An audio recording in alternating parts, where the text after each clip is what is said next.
Nestling in a wooded valley and overshadowed by the Peak District's Roaches, an area of jagged rock formations popular with visitors, Tittesworth Water is a shimmering, ever-moving sheet of liquid silver. Fed by the winter runoff of the surrounding moors, which swell the various streams flowing into the reservoir, including the infant River Churnet, it stores the water that will keep the taps running in Leek and parts of Stoke on Trent, as well as feeding water back into the Churnet further downstream. At this time of year, the feeder streams sometimes flow strongly between narrow banks, only to slow down again in wider areas where they ripple across the stones and rocks, as clean and as clear as a mountain stream. And some of you may be old enough to recall that cigarette advert. And the whole surrounding area is rich in trees and wildflowers. In fact, there are 100 hectares, about 250 acres in old money, of rich wildlife habitat, including conifer plantations, semi-ancient woodlands, wildflower meadows and marshland. In early summer, the wildflowers are everywhere you turn, with insects busily travelling from one plant to the next. And in some ways, when you're out of sight of the main reservoir, this is the Churnet Valley as it used to be before the original Tittesworth Dam was built in about 1858, partly to supply water to mill owners further down the River Churnet. But until the start of the 19th century, most people in Leek, as in other towns, took their water direct from the River Churnet in that case, or from wells, and the water supply was at best sporadic.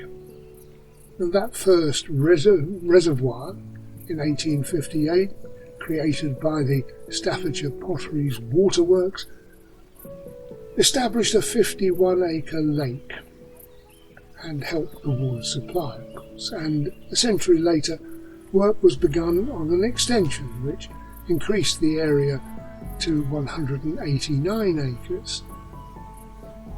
So as a result, beneath those shining waters are the remains of at least 9 properties in the village of Meadows, which were flooded as part of that later expansion scheme.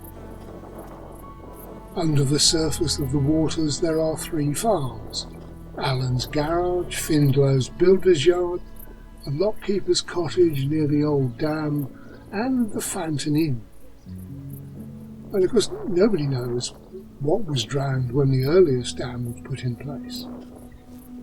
Tittesworth Water is owned and operated these days by Severn Trent Water, one of the massive and highly profitable private water companies established when Margaret Thatcher flogged off our taxpayer-owned national assets.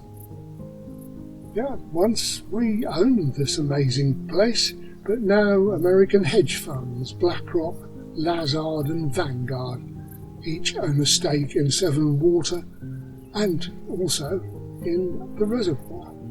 And the public now can't even park there without paying, despite the big contributions they make to those American shareholders' profits through their water bills.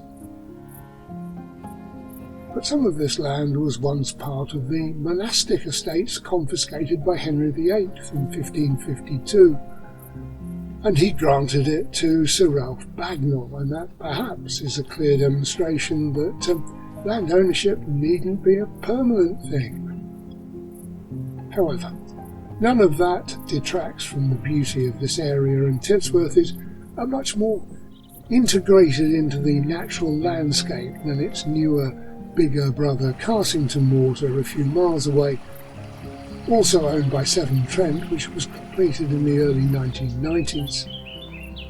Tittesworth is popular with all ages, but especially children, for whom it provides the wild playground that no city park can replicate. And once the weekend crowds have gone, it's a haven for grown-up nature lovers, as well as those who simply want to sit by the water, watch the diving grebes and sip a decent cup of coffee.